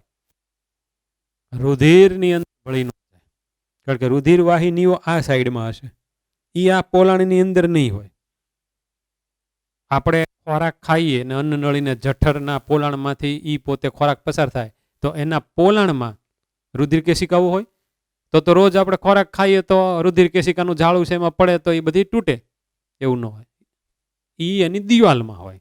એટલે કે જઠર ને આંતરડા દિવાલમાં હોય. અન્ન માર્ગમાં આવેલા બધા અંગોની દિવાલમાં રુધિર કેશિકાના જાળા પડ્યા હોય. ઓકે. તો આપણા શરીરની અંદર બહિસ્ત્રાવી ગ્રંથિઓ ક્યાં ક્યાં આવેલી હોય? આ કાન છે, કાનમાંનું જે મીણ નીકળે ને, મીણનો સ્ત્રાવ કરે એવી ગ્રંથિ. આને કર્ણનલિકા કહેવાય. આપણો આંગળો જ્યાંથી આપણે કાન સાફ કરીને કાનનો મેલ કાઢીએ, તો એ વેક્સ સિક્રેટિંગ ગ્લેન્ડ છે. મીણ, કાનનું મીણ કહેવાય એને. અને એ બાહ્યકર્ણનો ભાગ છે. બાહ્યકર્ણના બે ભાગ છે. એક આખો કર્ણ પલ્લવ, અને આપણે જ્યાંથી મેલ કાઢીએ એને કહેવાય કર્ણનલિકા. આ પોતે કર્ણનલિકાની દિવાલમાં આવેલી હોય. પછી પ્રસ્વેદ ગ્રંથિ છે. આપણે પરસેવો જેમાંથી બહાર નીકળે, ત્યાં જ એક પછી સિબેશિયસ ગ્લેન્ડ આવેલી હોય, એમાંથી સિબમ નામનું દ્રવ્ય બહાર નીકળે. આ જે આપણને બધું ચિકાસ હોય છે ને, એ એકચ્યુઅલી સિબમ છે. પરસેવામાં ઓઇલ હોય જ નહીં. એટલે કે સ્વેટ ગ્લેન્ડમાંથી જે સ્વેટ, જે આપણને સ્વેટિંગ થાય, જે આપણને પરસેવો થાય, એમાં તો પાણી ને NaCl ને પછી લેક્ટિક એસિડ ને એવું બધું હોય. પછી યુરિયા હોય અલ્પ માત્રામાં. તો બે ગ્રંથિ પડી છે આપણી સ્કિનમાં, એમાંથી જે બધા ઘટકો બહાર આવે છે એ બે પછી મિક્સ થવાના, એટલે આપણે એને પરસેવો કહીએ. પણ ઓલું છે એ સિબમ છે, ચિકાસયુક્ત દ્રવ્ય. પછી સ્તન ગ્રંથિમાંથી દૂધનો સ્ત્રાવ થાય, એ તે બહિસ્ત્રાવી ગ્રંથિ છે. હજી એક કહું, જઠરની દિવાલમાં આવેલી જઠર ગ્રંથિ, જઠરની દિવાલમાં આવેલી જઠર ગ્રંથિ બહિસ્ત્રાવી ગ્રંથિ. લાળ ગ્રંથિ બહિસ્ત્રાવી ગ્રંથિ છે. લાળ મુક્ત થાય, રુધિરમાં ન ભળે. લાળ સંગ્રહાશયની અંદર સંગ્રહ, પછી ત્યાંથી સીધું બહાર આવે છે ને. પછી સ્વાદુપિંડ 2 in 1 છે, બહિર્સ્ત્રાવી ને અંતઃસ્ત્રાવી. તો એનો અમુક ભાગ આવો હશે ને અમુક ભાગ હું જે દોરીશ એવો હશે. કેટલાય બધા એક્ઝામ્પલ, પણ અહીંયા હું શું લખીશ મિત્રો, right here only as for example. અને પછી અહીંયા હું ક્વેશ્ચન માર્ક કરીશ. તમારે ટેક્સ્ટ બુક તમને મેં જે મટીરિયલ આપ્યું એમાંથી અહીંયા બોર્ડ વર્કમાં પાછું લખવાનું છે શોધીને, તો તે યાદ રહેશે ને. આમાં લોકેશન બહુ કામના છે, કારણ કે MCQ એમાંથી આવી જાય. એટલે મેં તો અત્યારે તમારી સામે બધા જ મૂકી દીધા, પણ પાછા તમને યાદ રહે એ અતિ આવશ્યક છે ને. તો હવે હું બહિસ્ત્રાવીની સામે અંતસ્ત્રાવીમાં આવું છું. તો એ તો હાવ તમે ગમે એક અંતસ્ત્રાવી ગ્રંથિ ધારી લ્યો. પિચ્યુટરી ગ્રંથિ તમને બધાને ખબર જ છે. તો જો હું એ પિચ્યુટરી ગ્રંથિના કોષોની ગોઠવણ દોરું તો હાવ સિમ્પલ છે કે આ બધા કોષો એકબીજાની સાથે મેં જોડાયેલા રાખ્યા. મેં એને એવી રીતને ગોઠવ્યા છે કે એમાં ગુહાડ ન બની. જો તમે, મેં એમાં ગુહાડ ન બનાવી, કોષો નાખે જથ્થો કરી નાખ્યો. એટલે તમે એવું માનો કે ઓલી નાની એવી દડી આવે ને, બધી દડીએ ખારવાર ભેગી છે. આવું એક ઇમેજિનેશન કરો અને બધી દડીઓ ભેગી થઈને ગોળાકાર ભાગ કર્યો. એ કોઈ પણ એક અંતસ્ત્રાવી ગ્રંથિ તરીકે તમે લઈ લો, અથવા તો આ બધા કોષો અંતસ્ત્રાવી કોષો તરીકે લઈ લો. હવે આ બધા કોષો તો પાછા જીવંત હોવાના, કારણ કે એનામાં તે કોષ કેન્દ્ર હોય. તો ભાઈ જીવંત શરીરમાં તો જીવંત કોષો જ હોય ને. આ બધા કોષોને ખાવા પીવા માટે ગ્લુકોઝ ને એમિનો એસિડ ને બધું જોઈએ, એને પાણી આયન ને બધું જોઈએ, એને જરાક શ્વસન કરવા માટે ઓક્સિજન જોઈએ. હાથ પાડવાનું રહે, નહીં તો એ મરી જાય. હવે એ ખાશે એટલે કોષની અંદર ચયાપચય થઈને પછી એક નિપજો ઉત્પન્ન થશે, બધા ઉત્સર્ગી દ્રવ્યો ઉત્પન્ન થશે. O2 લીધો તો સામે પાછું CO2 થવાનું જ છે, આપણને ખબર છે, જરાક શ્વસનમાં આવી ગયું. તો આને બધા પોષક દ્રવ્યો આપવા માટે અને ઓક્સિજન આપવા માટે આપણા શરીરમાં એવું કોણ છે કે શરીરના એકો એક કોષ સુધી ઓક્સિજન લઈ જાય, પછી પોષક દ્રવ્યો લઈ જાય, એવું કોણ છે? રુધિર. તો અહીંયા સુધી રુધિર પહોંચવું પડે. કોણ પહોંચાડશે? રુધિર કેશિકા. એટલે અહીંયા રુધિર કેશિકાનું જાળવું હોય. હવે જોજો આમાં આમાં બેમાં ડિફરન્સ શું છે તમને ખબર પડી જશે. કેટલો સિમ્પલ કોન્સેપ્ટ છે. રુધિર કેશિકાનું જાળવું, રુધિરના વહનનો માર્ગ. અહીંયાથી રુધિર આવ્યું, અહીંયાથી રુધિર ગયું. તો આ બધી સૂક્ષ્મ રુધિર કેશિકાઓમાંથી જ્યારે રુધિર પસાર થાય ત્યારે એમાંથી ઓક્સિજન આ બધા કોષને મળશે. પછી પોષક દ્રવ્યો જેવા કે ગ્લુકોઝ ને એમિનો એસિડ એ કોષને, અને કોષ એની સામે શું ઉમેરશે? કાર્બન ડાયોક્સાઇડ અને બધા ઉત્સર્ગ દ્રવ્યો. તો તમે વિચારો કે હવે આ કોષમાંથી જે બધા ઘટક ઉત્પન્ન થાય એ બધા ઉમેરાણા કા બ્લડમાં. એક તો CO2 ઉમેરાણો, બીજું શું ઉમેરાણું? તો કે ઉત્સર્ગ દ્રવ્યો. ત્રીજું તો કે આ તો અંતસ્ત્રાવી કોષો છે, તો આ શું મુક્ત કરશે? અંતસ્ત્રાવ. પિચ્યુટરી ગ્રંથિમાંથી મુક્ત થતો એકાદો અંતસ્ત્રાવ જે આવડતો હોય બોલો, જે આવડતો હોય વિચારી લ્યો. ન આવડતો હોય તો કાંઈ વાંધો નહીં, એવી રીતને યાદ રાખો કે પિચ્યુટરીમાંથી X નામનો અંતસ્ત્રાવ મુક્ત થાય છે. તો એ X નામનો અંતસ્ત્રાવ આ જે રુધિર કેશિકાના ઝાડની અંદરથી વહન પામતા રુધિરમાં ભળી જશે. શા માટે આવું થયું? કારણ કે આ કોષોની ગોઠવણ એવી રીતે થયેલી છે મિત્રો કે કોઈ જાતની ગુહાડ નથી બની. એટલે આ કોષમાંથી જે ઉત્પન્ન થયેલા ઘટક બહાર આવે, સીધું એની આજુબાજુ રુધિર કેશિકા જ છે, એટલે એના બ્લડમાં જ ઉમેરવાનું. તો આવા જે બધા કોષોનો સમૂહ જે કોઈ પણ દ્રવ્યમાં પડ્યો હોય, તરતો હોય સપોઝ, ઈ તે દ્રવ્યમાં એના બધા ઘટકો ઉમેરાવાના ને. ચોખ્ખી વાત છે. 4 બોલપેનનો સમૂહ કરો. અહીંયા 4 બોલપેનનો સમૂહ ને 2 આંગળી અડાડી દઉં. આ બધામાંથી ઉત્પન્ન થયેલા ઘટકો એને અડેલી આંગળીમાં જ જવાના. આંગળી ઈ કોણ છે? રુધિર કેશિકા. આ કોણ છે? 4 કોષ છે, એમાં જ જવાના. એટલે એની આજુબાજુ જે બધું દ્રવ્ય હશે એની જ અંદર આ કોષમાંથી મુક્ત થયેલા ઘટકો જવાના. તો એ અહીંયા બ્લડ છે. એટલે અંતસ્ત્રાવો ખાસ યાદ રાખવાનું. અંતસ્ત્રાવો વિશેનું એક વાક્ય ખાસ યાદ રાખવાનું. અંતસ્ત્રાવો જે કોઈ પણ સ્થાનેથી મુક્ત થાય છે તે ત્યાંથી દૂર જઈને કાર્ય કરે છે. બીજું, અંતસ્ત્રાવ એક સ્થાનેથી મુક્ત થઈ અને રુધિરમાં ભળે અને દૂરગામી વહન કરે. એટલે કે અંતઃસ્ત્રાવનું નિર્માણ સ્થાન અને કાર્યસ્થાન બંને અલગ અલગ હોય. જ્યારે ઉત્સેચકનું નિર્માણ સ્થાન અને કાર્યસ્થાન સરખું જ હોય. જઠરની દિવાલમાં આવેલી જઠર ગ્રંથિ માંથી મુક્ત થતો જઠર રસ માં આવેલો એક ઉત્સેચક પેપ્સિન એ જઠરમાં જ કાર્ય કરે. ઓકે, હવે જોજો બરાબર સમજો. તો આ છે ઈ માનો કે જઠર ગ્રંથિ છે, તો પોતે જઠર ગ્રંથિ બહિસ્ત્રાવી ગ્રંથિ ઈ તો આપણને ખબર છે. પણ જો હું નામ તરીકે જઠર ગ્રંથિ લઉં તો મારે અત્યારે જઠર ગ્રંથિની ઓળખાણ આપવી પડે ઉત્સેચક સ્ત્રાવી ગ્રંથિ. સમજો, ઉત્સેચક સ્ત્રાવી ગ્રંથિ. કારણ કે જઠર રસનો ઘટક એન્ઝાઇમ છે, ઉત્સેચક છે. તો હું એક વાક્ય બહાર પાડું કે બધી જ ઉત્સેચક સ્ત્રાવી ગ્રંથિ બહિસ્ત્રાવી ગ્રંથિ છે, પણ બધી જ બહિસ્ત્રાવી ગ્રંથિ ઉત્સેચક સ્ત્રાવી ગ્રંથિ નથી. દાખલા તરીકે આપણા કાનમાં આવેલી આ મીણનો સ્ત્રાવ કરતી ગ્રંથિ એ પોતે ઉત્સેચક સ્ત્રાવી ગ્રંથિ ન કહેવાય. પછી સ્તન ગ્રંથિ કે જેમાંથી દૂધનું નિર્માણ છે એ પોતે ઉત્સેચક સ્ત્રાવી ગ્રંથિ ન કહેવાય. એટલે એ ખાસ યાદ રાખવાનું છે કે આની અંદર બહિસ્ત્રાવીની અંદર ઉત્સેચક સ્ત્રાવી ગ્રંથિનો હોય તે સમાવેશ થાય અને આની જેવી બીજી બધી ગ્રંથિનો હોય તે સમાવેશ થાય. ખાસ યાદ રાખ. હવે અંતઃસ્ત્રાવી ગ્રંથિઓના નામ. પહેલું આવી ગયું છે પિચ્યુટરી ગ્રંથિ, પિચ્યુટરી. બીજી કઈ? છાતીના ભાગમાં આવે.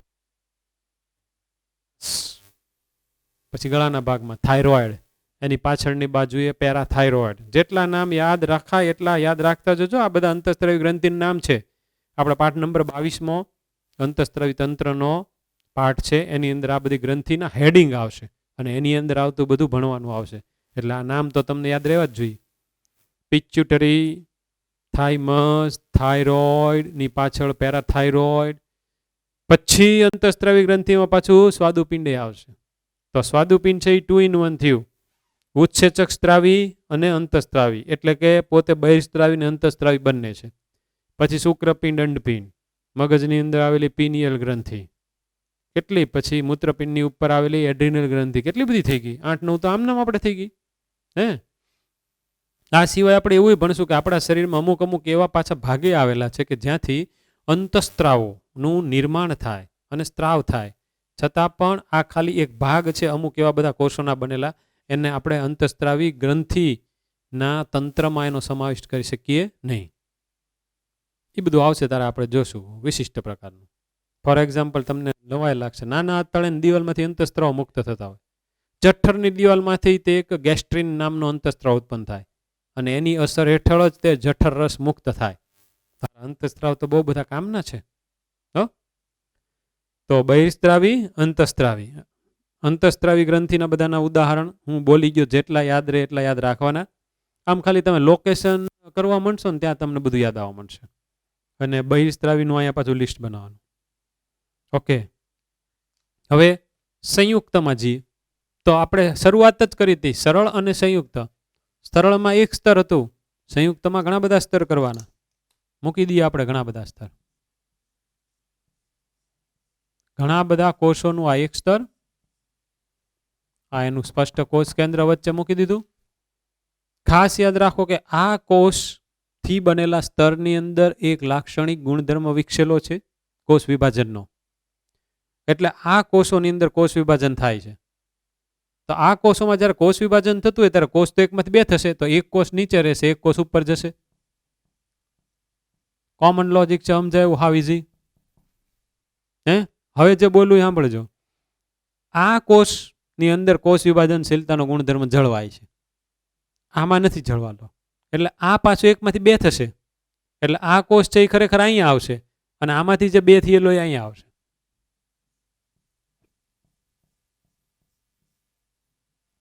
ઓકે, પાછું આ સ્તરની અંદર કોષ વિભાજન થશે. આ સ્તરનું નામ માલપીધિયન સ્તર કે અંકુરણી સ્તર અથવા અંકુરણી સ્તર. વળી પાછું હજી થયું તો પાછા કોષ ઉપર. તો જેમ જેમ કોષ નીચેથી ઉપર જશે એમ એમ આ કોષ ઉપરની બાજુએ ચપટા થઈ જશે અને બધા મરી જશે, મૃત થઈ જશે. હવે અમુક કોષ મૃત થતા થતા અહીંયા એક ઓલું કેરાટીન નામનું પ્રોટીન પણ મુક્ત કરતા જાય. હું ખબર છે વચ્ચે બોલ્યો તો સંયુક્તમાં સ્ત્રુત આવે ને એવું બધું આવે, એના જે બધા ટાઈપ આવે આગળ ઉપર એની આ બધી લાક્ષણિકતાઓ. આપણે એ બધું ભણવાનું નથી.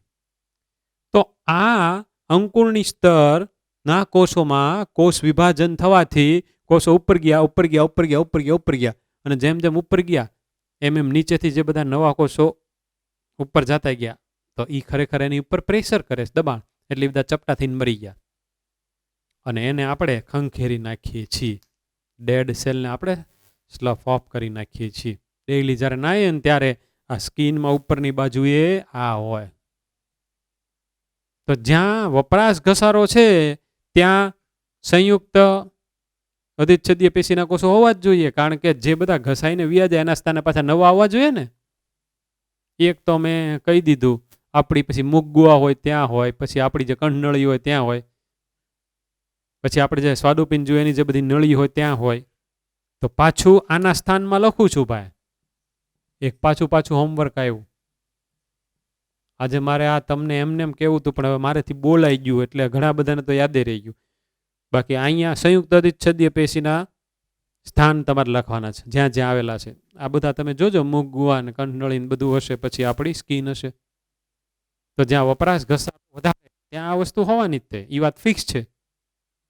કારણ કે વપરાશને કારણે બધા કોષો નીકળી જાય, ઘસારાને કારણે બધા કોષો નીકળી જાય, તો એના સ્થાને પાછા નવા આવવા પડે. નવા આવવા માટે થઈને આમાં કોષ વિભાજનશીલતાનો ગુણધર્મ હોવો જોઈએ. ઓકે, 30 સેકન્ડ કે 1 મિનિટ અહીંયાથી શરૂ કરો. અહીંયાથી જે હું અહીંયા તમારી સામે બોર્ડમાં જે રીતે આગળ વધ્યો છું એ મુજબ તમારે આગળ વધતા જવાનું છે. 1 મિનિટમાં એક નાનકડું એવું ચિત્ર તમારા માઇન્ડમાં અધિચ્છદીય પેશીનું ક્રિએટ થઈ જશે. તમને એમ થશે કે આ જાદુ થયું. જો 1 મિનિટ આપું છું, સ્ટાર્ટ કરો શાંતિથી. તમારે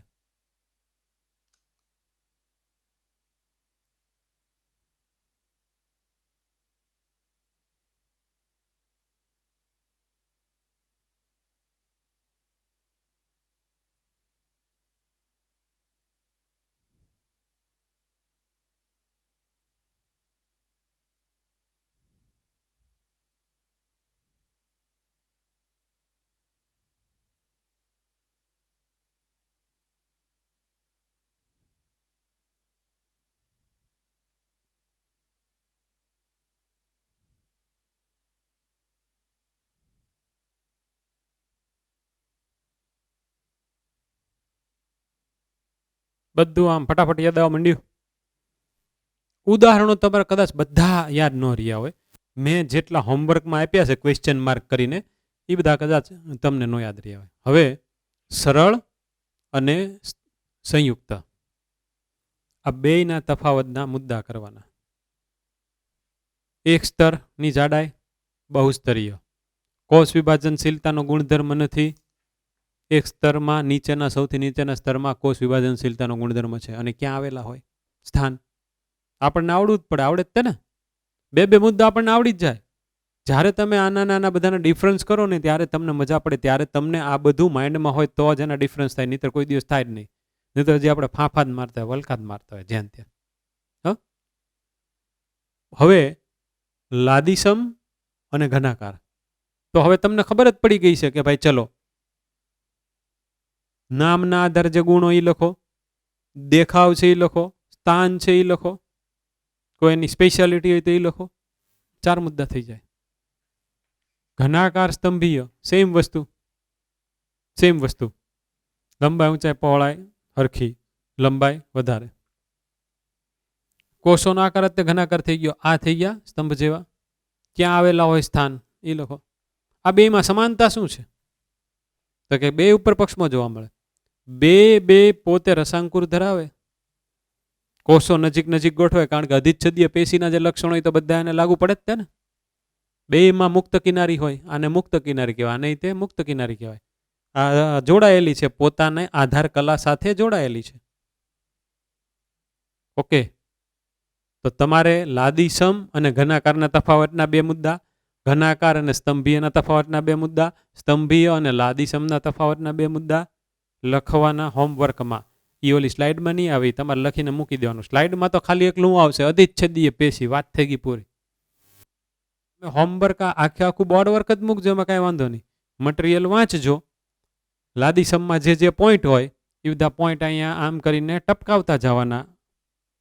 અને સ્થાનમાં તો અહીંયા આવી ગયું, અહીંયા તમારે લખી નાખવાનું. અહીંયા તમે શું લખવાનું? આ વાયુ કોષ્ઠ છે,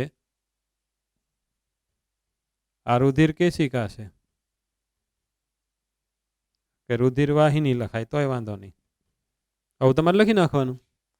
એટલે આખી અધિચ્છદીય પેશી મસ્ત એક તમારા બોર્ડ વર્કમાં આવી જવી જોઈએ. હવે કોક આપણને એમ કહે કે કોષોની ચુસ્તપણે ગોઠવણ થયેલી હોય, તો ત્યાં તમે ચુસ્તની બદલે નજીક નજીક ગોઠવણ, એકનું એક જ થયું. ચુસ્ત અને નજીક નજીક ને એ કાંઈ કોઈ આપણા બાયોલોજીની ટર્મિનોલોજી નથી, એ તો ખાલી સમજણ છે. બાયોલોજીની ટર્મિનોલોજી શું છે? આંતરકોષીય અવકાશ. તો ત્યાં મેં તમને બીજો શબ્દ ભણાવ્યો જ નથી, એટલે તમને કોઈક લખવાનું કહે તો એ તમે આંતરકોષીય અવકાશ જ લખો કે ભાઈ ચલો કોષની ગોઠવણથી એમાં જે વચ્ચે સ્પેસ જોવા મળે એનું નામ, તો એ તમારા મોઢામાંથી આંતરકોષીય અવકાશ જ નીકળે. એટલે કે તમે ટેક્સ્ટ બુકની જ ભાષા બોલો. પછી મધ્યમાં કોષ કેન્દ્ર જોવા મળે. જોજો, મધ્યમાં સ્પષ્ટ કોષ કેન્દ્ર જોવા મળે. એટલે ભાઈ તમને કોષ કેન્દ્ર આવડી ગયું, અને મધ્યમાં તો તમે લાક્ષણિક પ્રાણી કોષમાં ભણીને બેઠા છો કે એમાં જનરલી મધ્યમાં જ હોય, પણ જ્યાં સ્પેશિયાલિટી આવે એ તમારે યાદ રાખવાનું. નીચેની બાજુએ, તળિયાની બાજુએ, તો એ પછી તમને અહીંયા ફિગરમાંથી ભૂલાય જ નહીં. એટલે આમાં તમે લખો તો અહીંયા તમે શું લખશો? કોષ કેન્દ્ર. તરત તમે સ્તંભીય વાંચ્યું હોય, અહીંયા તમે ટપકાવી લખો કે ભાઈ મધ્યથી નીચે. મુદ્દો આની અંદર જ આવી જાય. આખા બોર્ડ વર્કની અંદર બધા મુદ્દા લઈ લો. આવતી પેશીમાં તો તમારે એવું જ કરવાનું. પછી ખાલી એકલું બોર્ડ વર્ક જ જોવાનું. કેવી મજા પડે એક્ઝામના દિવસે. પિન પેજ કાઢવાનું, એમાં મસ્ત આ બોર્ડ વર્ક કરવાનું. આટલું તો પહેલાં કરી જ નાખવાનું. પછી થિયરી વાંચવાની. જે પોઈન્ટ આમાં તમારે ટપકાવા જેવો લાગે એ બધો ટપકાવી નાખવાનો. અનિયમિત સીમા, સૂક્ષ્મ રસાંકુર, મુક્ત કિનારીએ સૂક્ષ્મ રસાંકુર. એ તો મુક્તમાં જોઈ ને, જોડાયેલી ઓછા આમ કરીને નીચે આવવાના. આવી રીતે ભણાય. જેમ જેમ તમે આગળ વધારે ભણવાનું આમાં હાલ છે, એમ ઓરિજિનલ નીટ શું છે ને કઈ રીતને માર્ક નીકળે ને તમને ખબર પડ્યા કરશે. સમજણ ને પછી શોર્ટકટ, અને પાછું આપણે જ્યારે હવે પછી વાંચીએ ત્યારે પાછી આપણને ટેક્સ્ટ બુક તો આખી યાદ જ હોય, પ્લસ આ બધા ડિફરન્સના અંતે ને એવું બધું તમે કરો તો તમારું દિમાગ કાંઈ સુધી પહોંચી જાય. ઓકે, તો આજનું લેક્ચર અહીં પૂર્ણ કરીએ છીએ. એક ફોટો પાડવાનો છે ને એટલે મારે આગાવીયા જવું પડશે ને, કેમ વ્યવસ્થિત ખેંચી લ્યો એક. ઓકે, ચાલો. હેલો ડિયર સ્ટુડન્ટ્સ, આજે તમે અધિચ્છદ પેશીનો અભ્યાસ કર્યો. એના પ્રશ્નોનું ડિસ્કશન કરીએ. પહેલો પ્રશ્ન, આ પેશીમાં એક મુક્ત સપાટી હોય છે જે દેહજળ અથવા બાહ્ય વાતાવરણના સંપર્કમાં હોય છે. સ્નાયુ પેશી, ચેતાપેશી, સંયોજક પેશી કે અધિચ્છદ પેશી? શું થશે જવાબ? ડી, અધિચ્છદ પેશી, જેની અંદર એક મુક્ત સપાટી હોય અને દેહજળ કે બાહ્ય વાતાવરણના સંપર્કમાં હોય છે. જવાબ ડી, અધિચ્છદ પેશી. પછીનો પ્રશ્ન છે, નીચે આપેલ વિધાનો વાંચીને તે પેશી ઓળખો. પેશીના કેટલાક વિધાનો આપેલા છે, પેશીને સંગત હોય એવા. એ કઈ પેશી માટે છે? 3 વિધાન આપ્યા છે. ચલો જોઈએ. પહેલો, તેમાં એક મુક્ત સપાટી હોય છે. નંબર 2, તે શરીરના કેટલાક ભાગોને આવરણ અથવા અસ્તર પૂરું પાડે છે. ત્રીજું, ઓછું આંતરકોષીય આધારક ધરાવતા કોષો સઘન ગોઠવણી દર્શાવે છે. શું થશે જવાબ? મુક્ત સપાટી હોય, શરીરના કેટલાક ભાગોને આવરણ કે અસ્તર પૂરું પાડે અને આંતરકોષીય આધારક ઓછું, કોષો સઘન હોય, નજીક નજીક હોય, તો એવી પેશી છે એ. જવાબ એ, અધિચ્છદ પેશી. નેક્સ્ટ ક્વેશ્ચન, તેના કોષો એક જ સ્તરના બનેલા છે તથા દેહગુહાઓ, વાહિનીઓ અને નલિકાઓના અસ્તર તરીકે વર્તે છે. કોષો એક જ સ્તરના બનેલા અને દેહગુહા, વાહિનીઓ કે નલિકાઓના અસ્તર તરીકે વર્તતા હોય એવા કઈ પેશી થશે? સંયુક્ત અધિચ્છદ, તો એ તો ઘણા બધા સ્તરની બનેલી હોય. સરળ અધિચ્છદ, સંયોજક પેશી કે સ્નાયુ પેશી? શું થશે જવાબ? યસ, આન્સર ઇઝ બી, સરળ અધિચ્છદ પેશી, જેના કોષો એક જ સ્તરના બનેલા છે અને દેહગુહા, વાહિનીઓ કે નલિકાઓના અસ્તર તરીકે વર્તે છે. માટે જવાબ બી, સરળ અધિચ્છદ પેશી. નેક્સ્ટ ક્વેશ્ચન, આપણી ત્વચા ખાલી જગ્યા છે. સરળ અધિચ્છદ, સંયુક્ત અધિચ્છદ, ઘનાકાર અધિચ્છદ કે સ્નાયુ પેશી? આપણી ત્વચા સંયુક્ત અધિચ્છદ છે. માટે જવાબ બી, સંયુક્ત અધિચ્છદ. પછીનો પ્રશ્ન, લાદીસમ અધિચ્છદ માટે ખોટું પસંદ કરો. તે રુધિરવાહિનીની દિવાલમાં જોવા મળે, તે ફેફસાના વાયુકોષ્ઠમાં જોવા મળે, તે પ્રસરણ માટેની સપાટી રચે, તે બે કે તેથી વધુ કોષોના સ્તરથી બને. લાદીસમ અધિચ્છદ રુધિરવાહિનીની દિવાલમાં જોવા મળે, ફેફસાના વાયુકોષ્ઠમાં પણ જોવા મળે, પ્રસરણ માટેની સપાટી પણ રચે, પણ એક જ સ્તરની બનેલી હોય, સરળ અધિચ્છદ પેશી છે. માટે કોષોનું એક જ સ્તર હોય. માટે જવાબ ડી, તે બે કે તેથી વધુ કોષોના સ્તરથી બને છે, એ લાદીસમ અધિચ્છદ માટે ખોટું છે. માટે અહીં જવાબ ડી, તે બે કે તેથી વધુ કોષોના સ્તરથી બને છે. નેક્સ્ટ ક્વેશ્ચન AR ટાઈપનો ક્વેશ્ચન છે. બે સ્ટેટમેન્ટ આપ્યા છે. સ્ટેટમેન્ટ એ, ઘનાકાર અધિચ્છદ એક જ સ્તરમાં ગોઠવાયેલા ઘનાકાર કોષોનું બનેલું હોય છે. સાચું છે કે ખોટું? ઘનાકાર અધિચ્છદ માટે સરળ અધિચ્છદ પેશી છે, તો એક જ સ્તરમાં ગોઠવાયેલા કોષો છે અને ઘનાકાર કોષો છે, માટે એનું નામ ઘનાકાર અધિચ્છદ છે. Yes, it is true. Statement R, ઘનાકાર અધિચ્છદ પ્રસરણ માટેની સપાટી રચે છે. નહીં, ખોટું. પ્રસરણ માટેની સપાટી કોણ રચે? લાદીસમ અધિચ્છદ. માટે સ્ટેટમેન્ટ એ સાચું, આર ખોટું. જવાબ સી, એ સાચું છે, આર ખોટું છે. નેક્સ્ટ ક્વેશ્ચન, ઘનાકાર અધિચ્છદ માટે સાચા વિધાન અથવા સાચું વિધાન પસંદ કરો. પી, ક્યુ અને આર ત્રણ આપેલા છે. પી, તે સામાન્ય રીતે ગ્રંથિઓની નલિકાઓમાં તથા મૂત્રપિંડના ઉત્સર્ગ એકમોના નલિકાકાર ભાગોમાં જોવા મળે. Yes, it is true. ઘનાકાર અધિચ્છદ સામાન્ય રીતે ગ્રંથિઓની નલિકાઓમાં અને મૂત્રપિંડની અંદર એનો ઉત્સર્ગ એકમ છે એના, એટલે કે એ નલિકાકાર છે ઉત્સર્ગ એકમ, એવા ભાગોની અંદર જોવા મળે. ક્યુ, તેનું મુખ્ય કાર્ય શોષણ અને સ્ત્રાવનું છે. Yes, it is also correct. અને તે કોષોના એક જ સ્તરનું બનેલું છે, સરળ અધિચ્છદ પેશી છે. માટે આર પણ સાચું. પી, ક્યુ અને આર ત્રણેય સાચા. માટે જવાબ એ.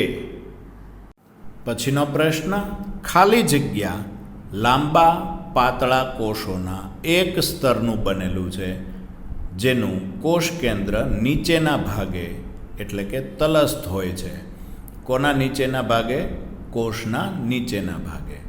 કોષો લાંબા અને પાતળા છે, એક જ સ્તરમાં ગોઠવાયેલા છે. માટે સરળ અધિચ્છદ પેશી તો થઈ. હવે એમાં લાંબા અને પાતળા, તો લાદીસમ અધિચ્છદ, ઘનાકાર અધિચ્છદ, સંયુક્ત અધિચ્છદ કે સ્તંભીય અધિચ્છદ? શું થશે જવાબ?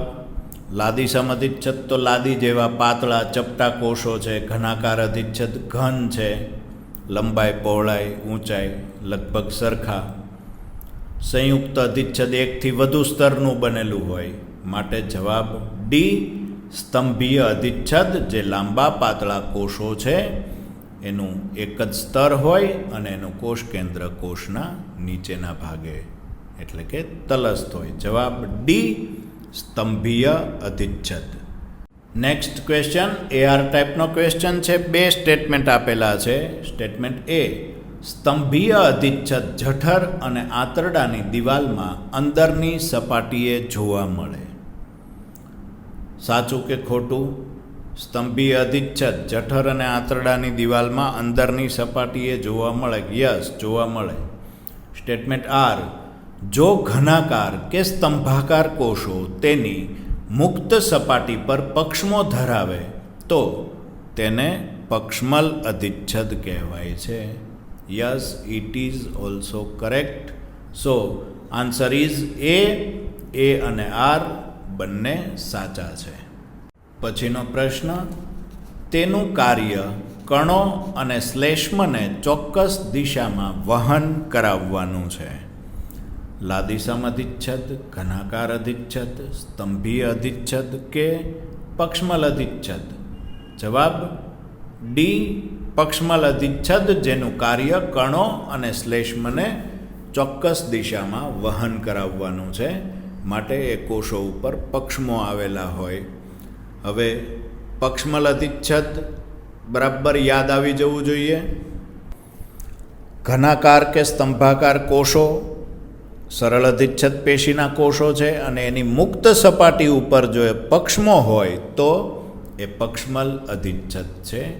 માટે બે પ્રકારના કોષો હોઈ શકે એની અંદર, પણ એની ઉપર પક્ષમો હોય. જો પક્ષમો નથી તો એ માત્ર ઘનાકાર કે સ્તંભાકાર અધિચ્છદ કહેવાય. પણ જો આ બે કોષોમાં એની ઉપર પક્ષમ આવેલા હોય તો એને પક્ષમલ અધિચ્છદ કહેવાય. માટે જવાબ D, પક્ષમલ અધિચ્છદ. નેક્સ્ટ ક્વેશ્ચન, ખાલી જગ્યામાં પક્ષમલ અધિચ્છદ જોવા મળે. રુધિરવાહિનીની દિવાલમાં, રુધિરવાહિનીની દિવાલમાં તો કયું હોય? કયું અધિચ્છદ હોય? લાદીસમ અધિચ્છદ. ફેફસાના વાયુકોષ્ઠમાં એમાં પણ લાદીસમ અધિચ્છદ હોય. ત્વચાનું અધિચર્મ સંયુક્ત અધિચ્છદ છે. ઓકે. D, સૂક્ષ્મ શ્વાસ વાહિકા અને અંડવાહિની જેવા પોલા અવયવોની અંદરની સપાટીમાં પક્ષમલ અધિચ્છદ જોવા મળે. માટે જવાબ D, સૂક્ષ્મ શ્વાસ વાહિકા અને અંડવાહિની જેવા પોલા અવયવોની અંદરની સપાટીમાં. પછીનો પ્રશ્ન, ગ્રંથીય અધિચ્છદ ખાલી જગ્યાનું બને છે. લાદીસમ કોષો, સ્તંભીય કે ઘનાકાર કોષો, પક્ષમલ કોષો કે સંયુક્ત અધિચ્છદ? શું થશે જવાબ? યસ, આન્સર ઇઝ B, સ્તંભીય કે ઘનાકાર કોષો. પછીનો પ્રશ્ન, પાચન માર્ગના ગોબલેટ કોષો તેનું ઉદાહરણ છે. સંયુક્ત અધિચ્છદ, લાદીસમ અધિચ્છદ, એક કોષીય ગ્રંથીય અધિચ્છદ કે ઘનાકાર અધિચ્છદ? શું થશે જવાબ? પાચન માર્ગના ગોબલેટ કોષો એ એક કોષીય ગ્રંથીય અધિચ્છદનું ઉદાહરણ છે. માટે જવાબ C, એક કોષીય ગ્રંથીય અધિચ્છદ. નેક્સ્ટ ક્વેશ્ચન, લાળ ગ્રંથિ એ કોષોના સમૂહથી બને છે. તે ખાલી જગ્યાનું ઉદાહરણ છે. બહુકોષીય ગ્રંથીય અધિચ્છદ, એક કોષીય ગ્રંથીય અધિચ્છદ, સંયુક્ત અધિચ્છદ કે સંયોજક પેશી? શેનું ઉદાહરણ છે લાળ ગ્રંથિ? બહુકોષીય ગ્રંથીય અધિચ્છદ. જવાબ A. કોન્સેપ્ચ્યુઅલ પ્રશ્ન છે. AR ટાઈપનો પ્રશ્ન છે. સ્ટેટમેન્ટ A, બહિર્સ્ત્રાવી ગ્રંથિ નલિકા અથવા વાહિનીઓ દ્વારા તેના સ્ત્રાવ જેવા કે શ્લેષ્મ, લાળ, કાનનું મીણ, લિપિડ, દૂધ વગેરેનો સ્ત્રાવ કરે છે. સ્ટેટમેન્ટ R, અંતઃસ્ત્રાવી ગ્રંથિ નલિકા ધરાવતી નથી. સ્ટેટમેન્ટ A અને R સાચા છે ખોટા? બરાબર ધ્યાન રાખજો. બહિર્સ્ત્રાવી ગ્રંથિ એ નલિકામય અથવા વાહિનીમય ગ્રંથિ છે. માટે એનો સ્ત્રાવ કોઈ નલિકા દ્વારા એના લક્ષ્ય સ્થાન સુધી પહોંચે છે. જે જગ્યાએ કાર્ય કરવાનું છે ત્યાં સુધી નલિકા આવેલી હોય એના દ્વારા સ્ત્રાવ થાય છે. કેવા સ્ત્રાવ? શ્લેષ્મ, લાળ, કાનનું મીણ, લિપિડ, દૂધ, આ બધા. તો એ બહિર્સ્ત્રાવી ગ્રંથિ છે. માટે એ સાચું છે. R અંતઃસ્ત્રાવી ગ્રંથિ નલિકા ધરાવતી નથી. એનો સ્ત્રાવ રુધિર મારફત એના લક્ષ્ય સ્થાન સુધી પહોંચે છે. જે જગ્યાએ કાર્ય કરવાનું છે ત્યાં સુધી પહોંચે છે. લક્ષ્ય સ્થાન એટલે જે એનું લક્ષ્ય છે, જે જગ્યાએ એણે કાર્ય કરવાનું છે એ સ્થાન સુધી એ પહોંચે છે. માટે બી પણ સાચું, એ પણ સાચું. માટે જવાબ એ આર બંને સાચા છે. નેક્સ્ટ ક્વેશ્ચન, ત્વચાનું અધિચર્મ શુષ્ક ભાગ એનો એ ખાલી જગ્યાનું ઉદાહરણ છે. ઘનાકાર અધિચ્છદ, સ્તંભીય અધિચ્છદ, સંયુક્ત અધિચ્છદ કે પક્ષમલ અધિચ્છદ? ઓબ્વિયસલી આન્સર ઇઝ સી, સંયુક્ત અધિચ્છદ. ત્વચાનું અધિચર્મ એ સંયુક્ત અધિચ્છદનું ઉદાહરણ છે. માટે જવાબ સી, સંયુક્ત અધિચ્છદ. પછીનો પ્રશ્ન, આકૃતિમાં દર્શાવેલ પેશી ઓળખો. તો આ રીતે કોઈ પણ આકૃતિ મૂકી શકાય, એનું નામ નિર્દેશન પણ હોય તો એ યાદ રાખવાનું. ઓકે, અહીંયા એક પ્રશ્ન આપ્યો છે, આકૃતિમાં દર્શાવેલ પેશી ઓળખો. લાદીસમ અધિચ્છદ, ઘનાકાર અધિચ્છદ, સ્તંભીય અધિચ્છદ કે પક્ષમલ અધિચ્છદ? કયું છે?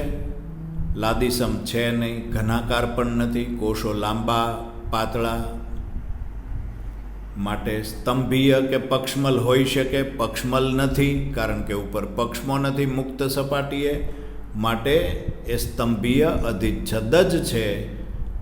જવાબ સી, સ્તંભીય અધિચ્છદ.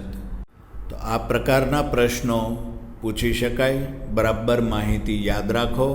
કયા પ્રકારના કોષો કઈ પેશીમાં આવેલા છે, એનું કાર્ય શું છે, આ બધું વિગતથી યાદ રાખો. Okay, bye bye.